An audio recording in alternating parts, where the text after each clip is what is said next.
Здравейте на всички отново.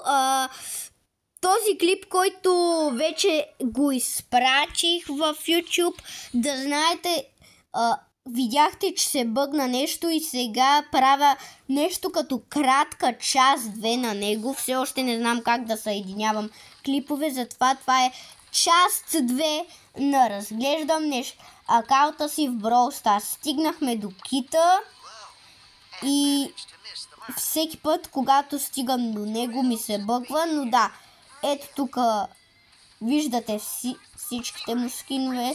Добре, както и да е.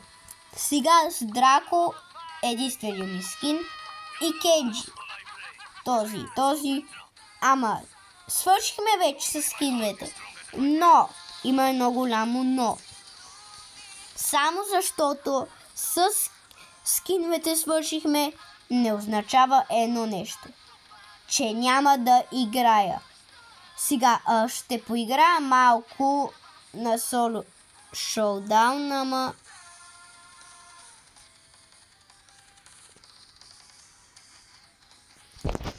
Добре, започвам да играя соло шоудаун с Пърл и целта ми е да се упражня. И не, нямам предвид да се упражня, да... Просто ще играя сега.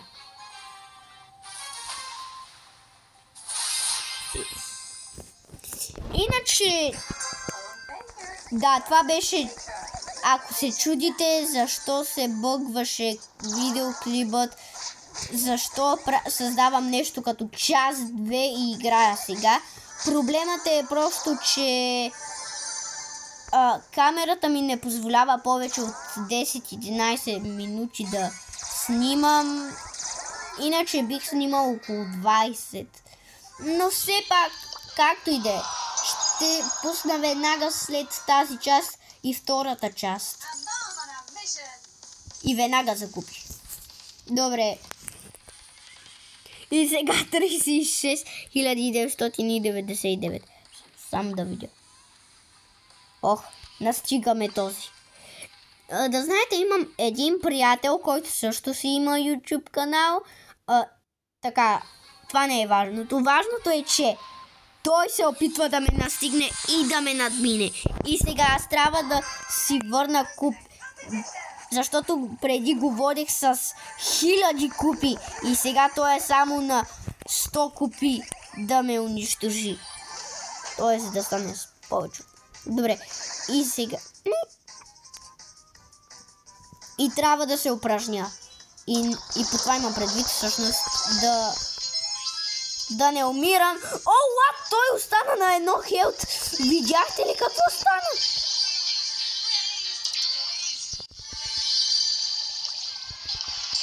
Защо? Губя една купа, получавам една купа. Добре, сега. Мостропис. Не. Айде да си ги наредиме.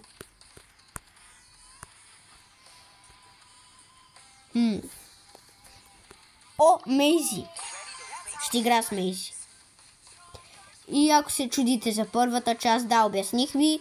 Но сега целта ми е да игра малко. И смятам едновременно да изпратя двата клипа. Да не се чудите.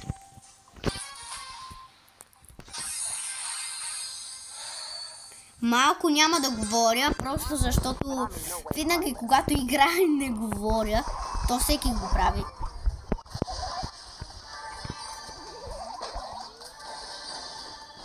Не, Брок. Бегай се. Не! Защо има 1000 хора, които да идват тук? Едгар, не, аз имам да кемпя. То е невъзможно срещу 5 милиарда хора. Да, знам, че има много купи, ама това е прекалено. Поко. Здрасти, приятелю. Искаш ли да те убия? Да.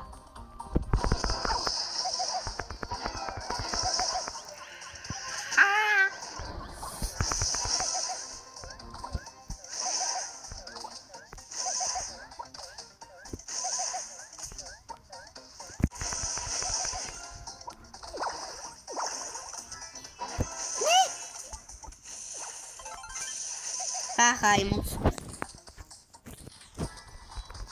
Умрите! Добре. Умрете и двамата, благодаря за пала. Аха, бягай, страхливец.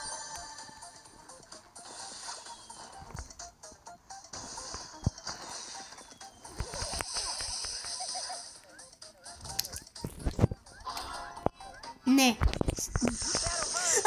Как ми избяга този гнус?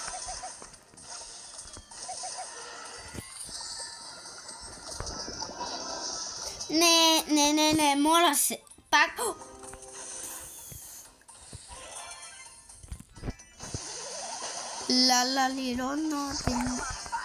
Как ме уби? Добре, тук има много въпроси. Как ме уби? Ми е първият и най-важен въпрос.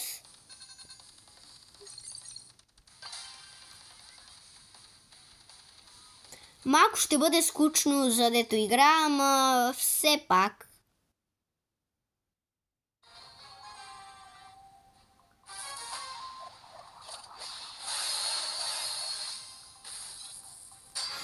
Този е мастър. Никога няма да го убия.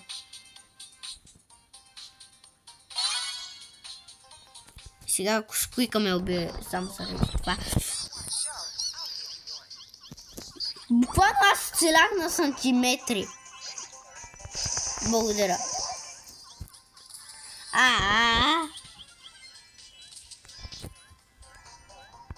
Това е напрегнат момент.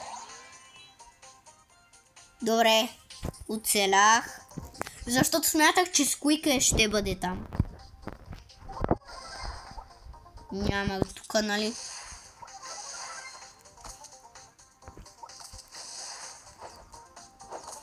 Мико!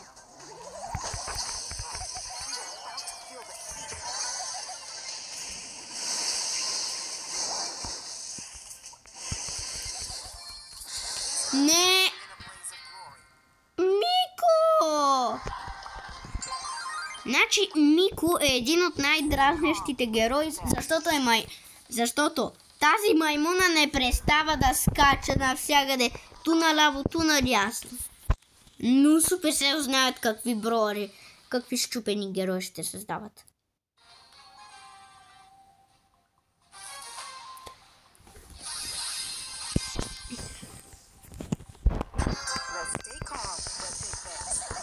И знаете ли кое е най-странното? Последния Supercell супер реар герой от Supercell, който са създали, беше през 2023 или 2020. Да, 2023 или 2022. Или даже 2021. И това е Гъс. И се чудя, защо не създават супер реар и реар герои? Да, знам, че създават епик, митик и легендари, ама те не връщат реар героите. Нито супер реар. Това малко тъпо, ама знаят какво правят. Както връщането на скина на... Мислех си, че ще го убия, ама нямаше шанс. И смятам да приключа клипа, ама не сега, като поиграя с една последна игра на това.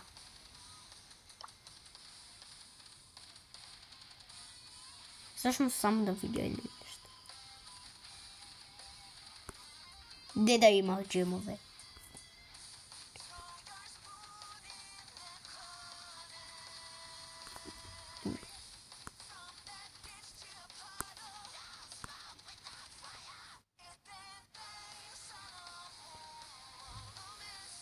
Мога да си купя хайпарче.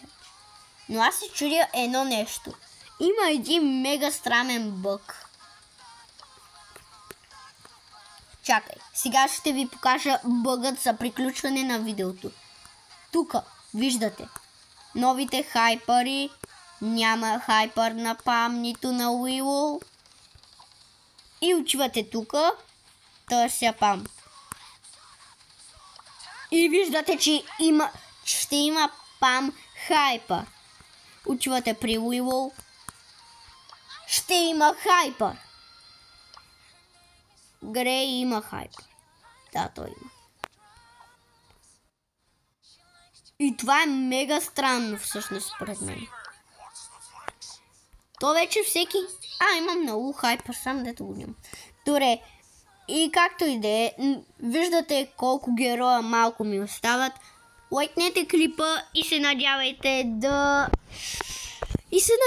просто да отключа всеки герой и да отключа Global Fame, защото когато съм близо до отварянето на последния герой, ще го заснема на клип и ще видите какво става, когато имаш Global Fame. А от мене, чао за тази поредица. До скоро и очаквайте следващия клип някой ден.